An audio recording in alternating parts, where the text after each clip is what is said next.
Radio Publique Africaine.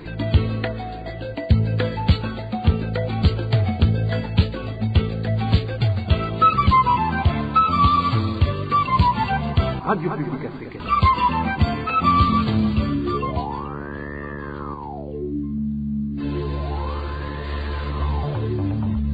C'est le moment de suivre le journal parlé en français. À la présentation, Onésime Dushimakite. Nous sommes le lundi 19 décembre 2022. Bienvenue à ce rendez-vous d'information dont voici les grands titres.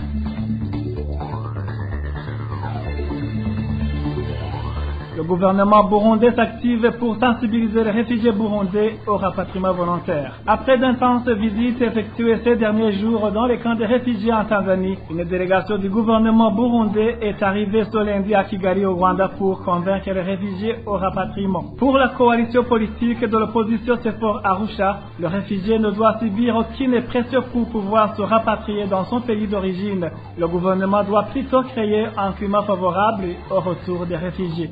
Mais également confectionner les documents administratifs et frauduleux et l'une des stratégies utilisées par un groupe de conseillers communaux qui ont géré de destituer coûte que coûte. L'administrateur de la commune de Burambi, Lakere, a été contesté de sa nomination car ici de Retinituti.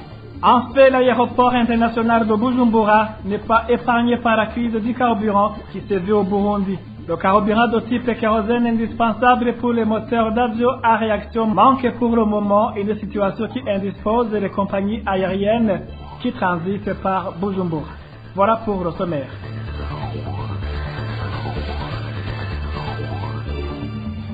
Ouvrons cette édition sur la page de gouvernance, piéger l'administrateur en faisant confectionner les documents administratifs et frauduleux et l'une des stratégies utilisées par un groupe de conseillers communaux qui ont géré de destituer coûte que coûte l'administrateur de la commune de Urambi, laquelle a été contestée de sa nomination car ici de Retinituti. Le point avec Josiane Mouzanev. Le refus de suivre aveuglément les directives du parti CNDD-FDD, parti auquel appartient l'administrateur, tel est l'un des constats qui lui ont valu des foudres de ses détracteurs et l'appellation de marginal. Selon nos sources, cette autorité serait reprochée d'avoir relâché les membres du parti CNL, lui amenés par les jeunes Imbonirakoulé de la place. Selon un des membres du parti CNL en commune Burambi, leur administrateur a décidé de les libérer car n'ayant trouvé aucune preuve pouvant justifier leur incarcération. Coffrer tous ces CNL, c'est dans ces termes qu'on lui a donné l'injonction. Elle leur a alors répondu qu'elle ne pouvait emprisonner personne sous de faux prétextes et a demandé à quiconque se sent lésé d'aller porter plainte auprès des juridictions compétentes. Elle leur a signifié également qu'elle ne pouvait pas pencher pour tel ou tel autre parti en tant qu'administrateur au risque d'en répondre devant la justice. Le premier sur la liste de ceux qui complotent contre cet administratif est le secrétaire permanent de la commune de Burambi, en la personne de Renova Hakizimana, suivi d'un certain Claude, beau-frère du général André Ndayambadje, lui aussi natif de cette commune et faisant partie de ce petit noyau. Ce prénommé Claude est pressenti pour remplacer l'administrateur Marie-Fabio Landizeye au cas où l'on déciderait de garder à ce poste un Tutsi. Son choix a été dicté par le fait qu'il a quitté le parti CNL pour rejoindre le CNDD-FDD, d'où les membres du parti de l'Aigle pensent qu'il leur serait très utile pour traquer ses anciens compagnons de lutte. D'autres personnalités citées dans ces magouilles sont la présidente de la Ligue des femmes du CNDD-FDD au niveau provincial, Madame Euphrasie. Cette dernière est issue de la composante Hutu et originaire de la commune de Burambi. Nos sources citent également l'actuel vice-président du conseil communal de Burambi, l'honorable Deo, comme faisant partie de ce groupe.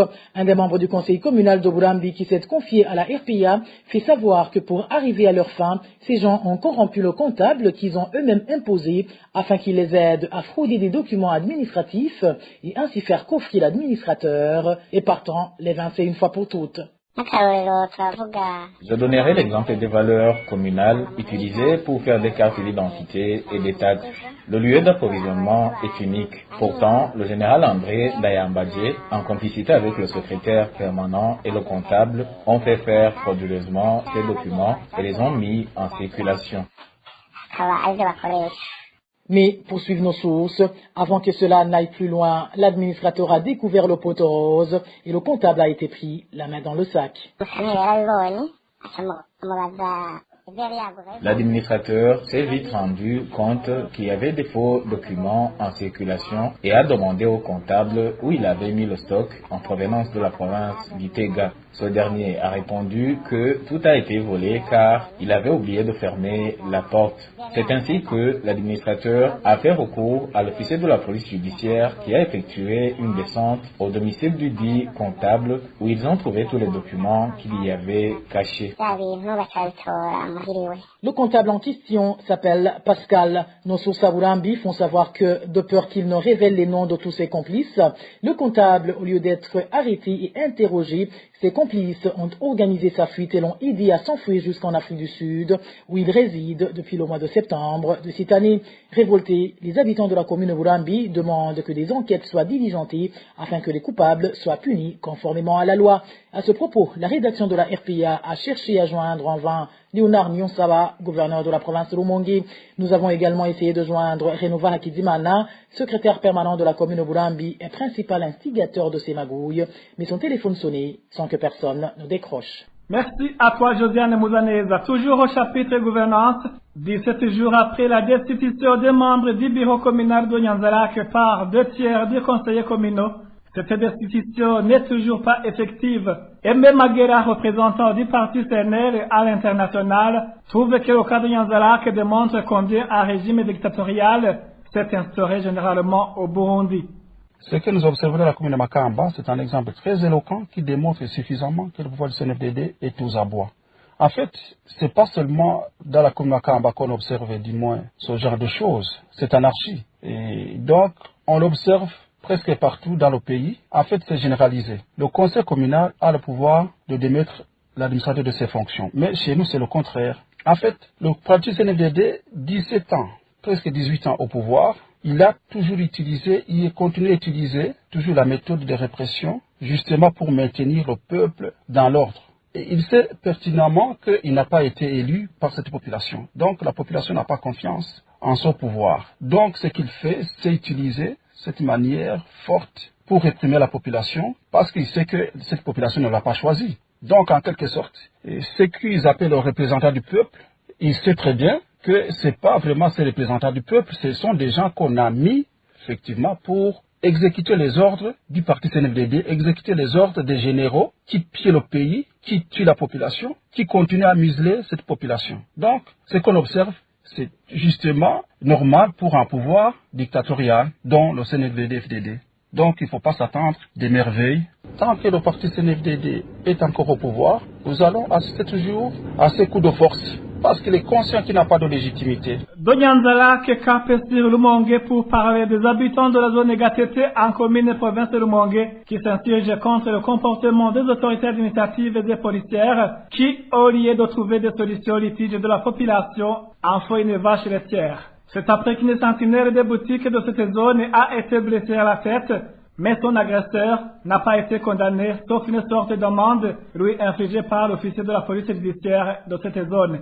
Les habitants de la zone Gatete indiquent qu'au lieu de couvrir les dommages subis par la victime, cet argent a fini dans les poches des administratifs à la base et de l'officier de police judiciaire. Le détail avec Emile Nilassoum. C'était dans la nuit de jeudi quand un veilleur des boutiques de la zone Gatete, connu sous le nom de Dunia, a été grièvement blessé à la tête à coups de machette par un certain Sylvestre qui a un restaurant dans cette zone.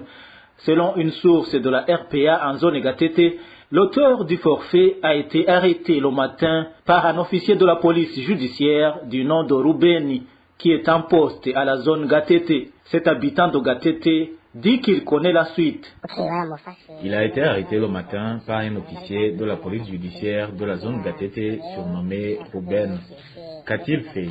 Il a intimidé les deux parties et a fixé une amende de 594 000 francs burundais qui a été payée par l'auteur de l'infraction. Les habitants de la zone Gatete sont choqués par la finalité de cet argent qui a atterri dans les poches des administratifs à la base au lieu de servir d'indemnité aux dommages subis par la victime, poursuit notre source. Mais ce qui nous a étonnés, en même temps qui nous a déplu, c'est que cet argent a été partagé entre lui et le responsable des Imbonelakure, Samuel, surnommé Cher, le chef de colline Manelambona Pascal et le chef de zone Yvette Nimhodjeji. La victime n'a reçu que 40 000 et l'affaire a été étouffée pour ne pas parvenir au procureur. Le comportement de cet officier de police judiciaire est dénoncé par la population qui réalise qu'au lieu de rendre justice, il use de son autorité pour exploiter le malheur de la population. Certains habitants de la zone Gatete demandent au procureur de la République en province Rumongue de redresser cet officier de police judiciaire. Merci à toi aussi, Emile Nibasumba. L'aéroport international de Bujumbura enregistre actuellement une pénurie de kérosène, un carburant indispensable pour les moteurs d'avion à réaction. C'est au moment où la société Interpétrole indique que ce carburant lui faisait actuellement défaut dans ses stocks, une situation qui indispose les compagnies aériennes qui transitent par Bujumbura. Le point avec Inès Gakiza. D'après la déclaration d'Interpétrole du 17 décembre cette année, la société se trouve dans une situation de faible quantité du jet A1, un carburant utilisé par des aéronefs que la dite société fournit régulièrement à l'aéroport international Melchior Ndadaye. À travers cette déclaration, la société révélait que, pour le moment, elle fait face à une rupture de la chaîne d'approvisionnement, ce qui affecte en conséquence ses clients. Et les informations à notre disposition en provenance de l'aéroport de Bujumbura font savoir qu'actuellement, il s'observe une pénurie de ce type de carburant. En outre, ce 17 décembre, un avion de la compagnie Kenya Airways en provenance de Nairobi a manqué le carburant au point qu'il ne pouvait plus faire chemin retour vers sa destination en République du Kenya. Cette situation a toujours, selon nos sources, créé un climat d'inconfort du côté des passagers, mais également au sein de la compagnie aérienne, contrainte par la suite d'emprunter Kigali pour s'approvisionner en carburant. Des informations en provenance des professionnels des activités aéronautiques indiquent qu'un avion est supposé se ravitailler en carburant à l'aéroport d'atterrissage. La pénurie de carburant s'est aussi dans les provinces de Rumongue et de Makamba, en particulier le carburant de type essence. Les habitants des communes de Rumongue et de Nyanzalak se plaignent que cette situation entraîne une spéculation chez ceux qui font le transport des personnes et des marchandises qui ont revu à la hausse les frais de transport. Le détail avec Elodie de Veremesh.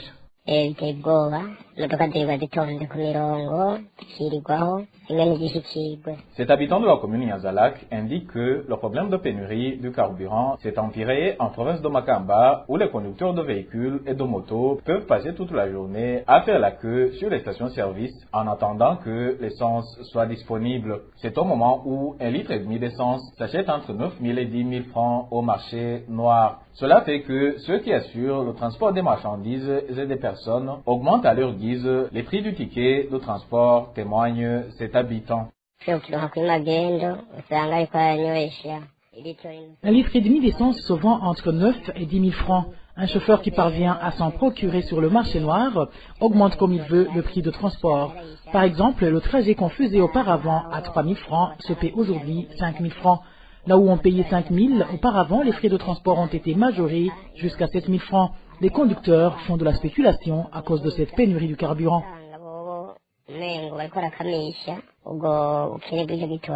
Également en commune et province Rumongue, les habitants font savoir que ce lundi, ils venaient de totaliser 2 jours sans carburant de type essence.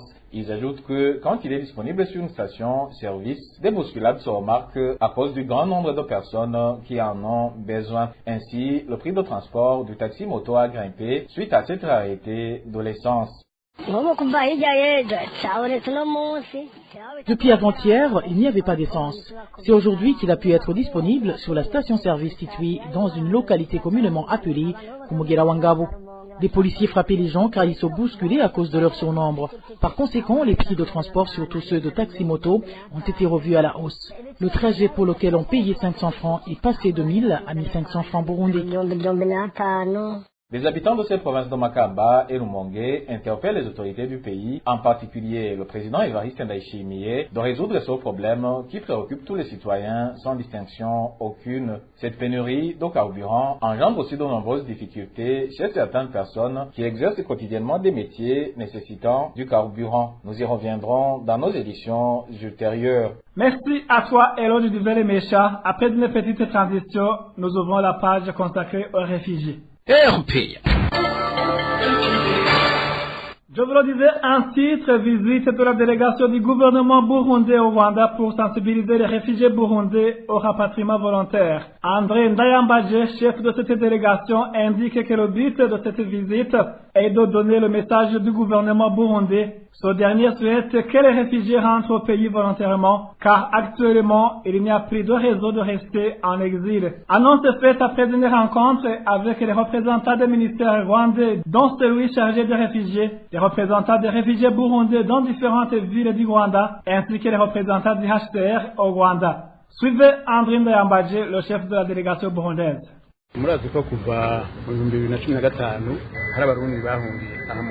Vous savez que depuis 2015, il y a des Burundais qui ont fui le pays et qui ont été accueillis par le Rwanda. Certains sont dans la ville de Kigali et dans d'autres villes, tandis que d'autres sont dans le camp de réfugiés de Mahama. Alors le gouvernement burundais a décidé de sensibiliser les réfugiés burundais au rapatriement pour qu'ils rentrent contribuer à la construction de la nation. C'est ainsi qu'il nous a mandatés pour venir nous entretenir avec le gouvernement rwandais sur comment accélérer le rapatriement massif mais volontaire.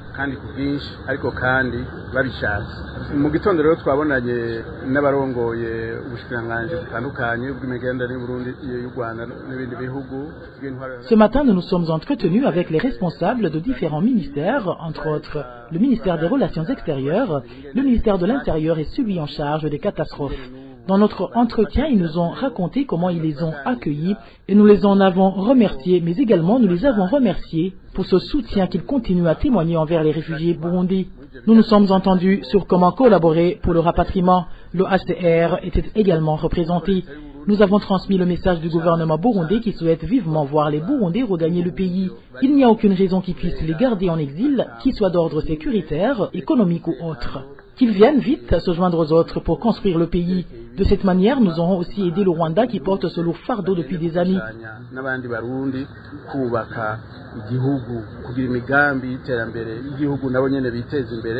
twongere dukure umuzigo ku gihugu kibanyi cy'u Rwanda, umuzigo wo kufasha izo mpunzi. Ubu duhejeje kubonana n'abaserukira abahunze baraha. Nous venons de nous entretenir avec les représentants des réfugiés de la ville de Kigali et ceux des autres villes. Nous leur avons transmis le message du gouvernement et de leur côté, ils nous ont posé des conditions pour qu'ils puissent rentrer. Certaines de leurs questions ont trouvé des réponses sur place, mais pour d'autres, nous allons les transmettre à ceux qui nous ont envoyés.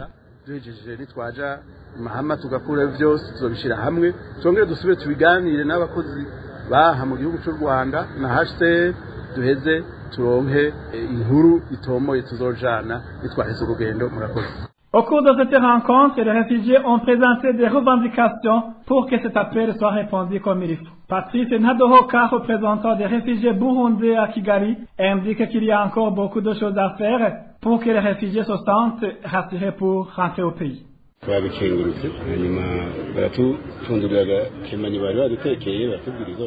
Nous avons bien accueilli cette visite de la délégation burundaise. Ils nous ont donné le message envoyé par le gouvernement burundais. Après, on a aussi présenté nos doléances et exigences pour que les réfugiés puissent se rapatrier volontairement. Ce que l'on a pu constater, c'est qu'ils ne sont pas bien informés, surtout pour les cas des rapatriés qui sont tués une fois au pays ou ceux qui reviennent après un court séjour, juste parce qu'ils ont finalement compris qu'ils ne seront pas en sécurité. Et cette catégorie-là vient nous trouver pour qu'on les aide à se procurer d'autres statuts de réfugiés.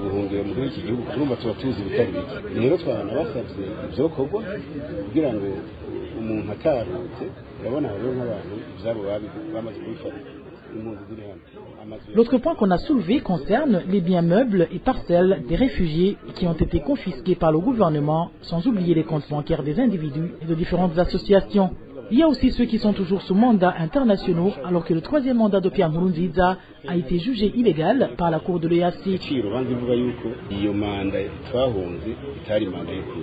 ukuvuga yuko gushika uno munsi ibituma byose twohoka mu muco biriho bakurikije amategeko bakavuga bati twebwe natwe. Donc aujourd'hui, la balle est dans leur camp s'ils veulent réellement qu'on se rapatrie sans crainte. Pour cela, il suffit qu'ils cessent de violer les lois, surtout les accords d'Arusha qui constituent le socle de la vie du pays. Il faut aussi qu'ils soient impartials et qu'ils coupent court avec le 2 poids 2 mesures qui caractérise la justice burundaise. Donc si on voit que les enlèvements et les assassinats ciblés ne se font plus, on pourra rentrer sans avoir besoin d'être appelé à le faire. Le Burundi est aussi notre mère patrie et on serait très heureux de voir nos enfants s'épanouir et jouir de la liberté dans leur pays.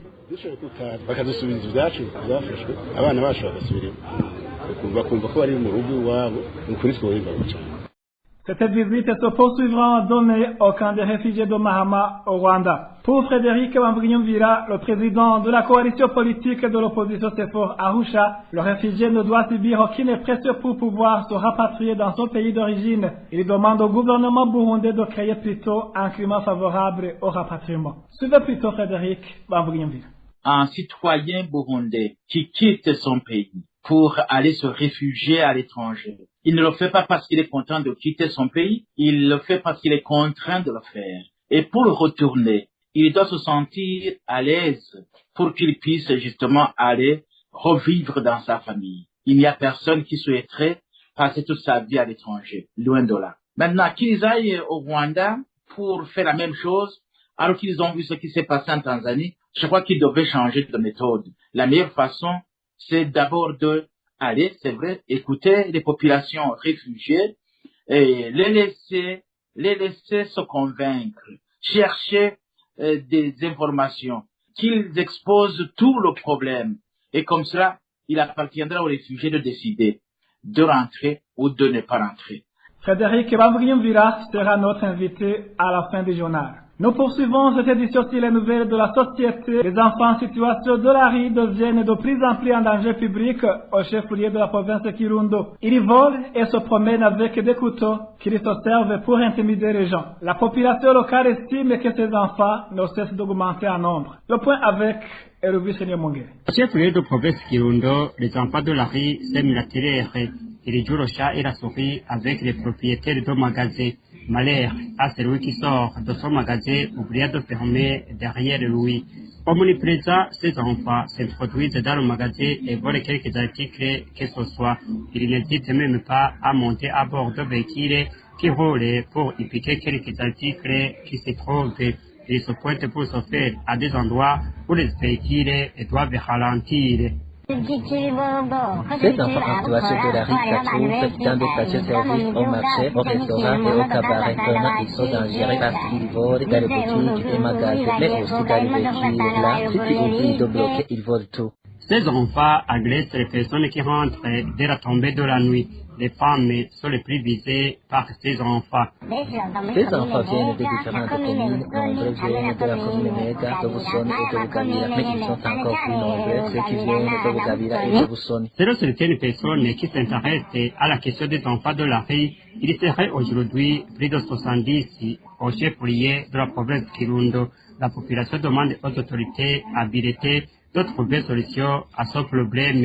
La rédaction de la RPA n'a pas pu joindre Albert Hatungimana, gouverneur de la province Kirundo. Toujours au chapitre des nouvelles de la société, désordre dans l'organisation du cimetière se trouvant tout près de la zone de Kanyosha à mairie de Bujumbura. D'une part, des constructions menacent ce cimetière et d'autre part, l'on n'hésite pas à y cultiver. Les habitants de ce quartier, surtout ceux des familles modestes qui utilisent ce cimetière, demandent qu'il soit protégé. Le point avec Eric Nyonzima. Le cimetière de la zone Kanyosha à mairie de Bujumbura se trouve non loin des environs de cette zone et à quelques mètres du lycée de la convivialité. Ce cimetière est utilisé par les familles modestes de la zone Kanyosha. Des fois, les familles modestes de la zone Musaga se servent également de ce cimetière pour enterrer les leurs. Cependant, notre source indique que ce cimetière est plein, mais les familles continuent à y enterrer les leurs. La permission est donnée par des autorités administratives. Le cimetière est plein, mais on continue à y enterrer les morts. Il se situe tout près des habitations. Des fois, on voit des gens lorsqu'on est en train de creuser une tombe. Ce cimetière est petit. On demande d'abord la permission à la zone Kanyosha, puis on peut pas l'appeler. Si tu veux que la tombe du tien soit bien aménagée, La population de la zone Kanyosha déplore la profanation de ce cimetière. Des maisons continuent à pousser dans cet espace, mais également ont continué à y pratiquer l'agriculture. C'est vraiment un désordre. Il y a des champs de manioc et il y en a ceux qui sont en train de construire. Mais cela, c'est une réalité. Là, tu comprends que c'est un désordre. Récemment, j'y suis allé pour l'enterrement d'une personne de notre quartier. J'ai été moi-même témoin de ce désordre. La population qui y sont enterrés l'air demande que ce lieu soit protégé, surtout qu'il y ait de nouvelles tombes. La rédaction de la RPA a essayé de joindre Devote Ndaisenga, administrateur de la commune Moha, mais son téléphone est sonné sans que personne ne réponde. Parlons sécurité à présent. La rédaction de la RPA a pu répertorier 4 personnes tuées au cours de la semaine écoulée. Des assassinats enregistrés dans 3 provinces du Burundi. Il s'agit de la province de Muyinga où ont été tuées 2 personnes, une femme et son mari. Les 2 victimes étaient connues respectivement sous le nom de Nyonguru Espérance et Majambere Sereman. La famille habitait la colline Kovero en commune Butihinda. Ils ont été tués par grenade la nuit de samedi à dimanche alors qu'ils dormaient dans leur maison. En province de Chibitoke, un corps sans vie d'un jeune homme a été retrouvé sur la colline Kagazi en commune Rugombo mercredi dernier. Les sources sur place indiquent que la victime avait beaucoup de sang au niveau de la tête. L'on soupçonne que le crime aurait été commis par des agents du service national de renseignement. La dernière personne assassinée était de la province de Gitega. C'est un certain Pierre Ngendanzi, ancien militaire ex-FAB. Son corps a été retrouvé non loin de son domicile sur la colline Ruhande de la commune Gishubi mardi dernier. Après une petite transition, c'est le moment consacré à l'invité du journal.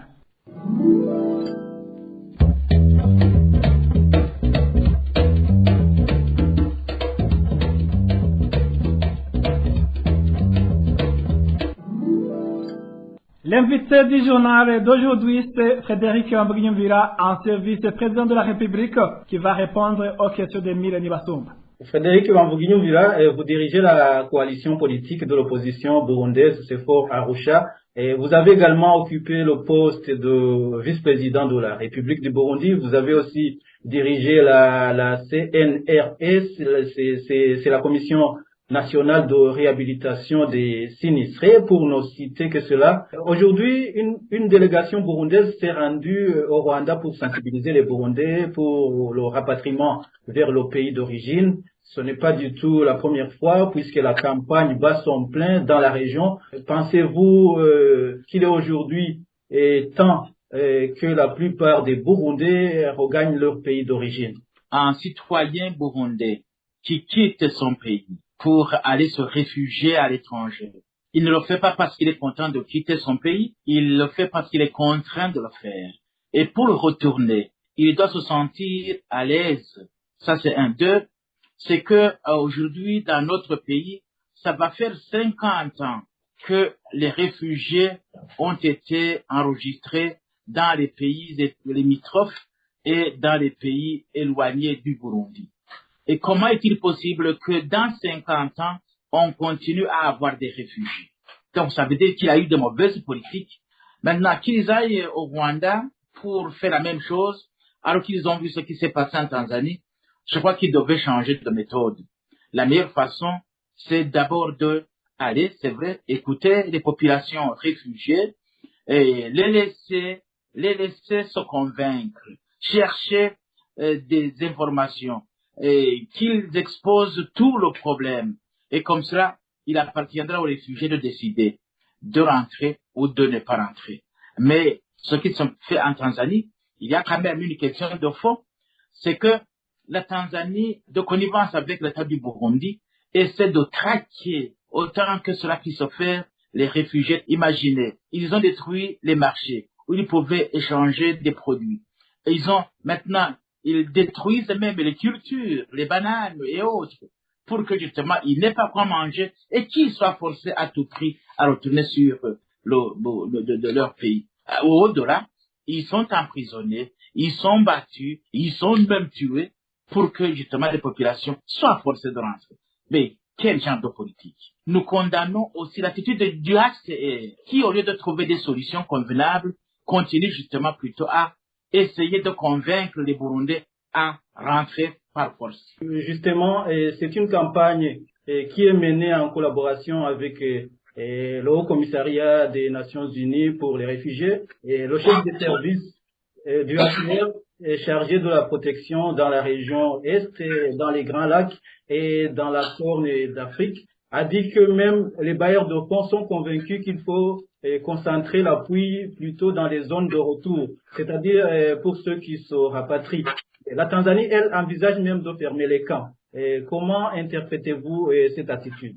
Non, ça signifie que justement, c'est une politique qui a arrêté de connivence avec l'État du Burundi, c'est ce que je dis. Ils ont dit, voilà, comme on n'atteint pas les résultats escomptés, la solution est qu'on puisse augmenter le paquet retour, comme cela, comme de la part, ils seraient absolument attirés par notre appât et ils vont rentrer. Ça, je dis que c'est une fausse politique. Et le HCR, son rôle est de protéger les populations. Et pourquoi ils ne font pas la même chose pour les Congolais, ils ne font pas la même chose pour les Soudanais, ils font toujours, ils menacent les Burundais. Pourquoi menacer les Burundais? Et la paix qu'ils chantent, alors qu'on voit toujours des cadavres, ce n'est pas une véritable paix.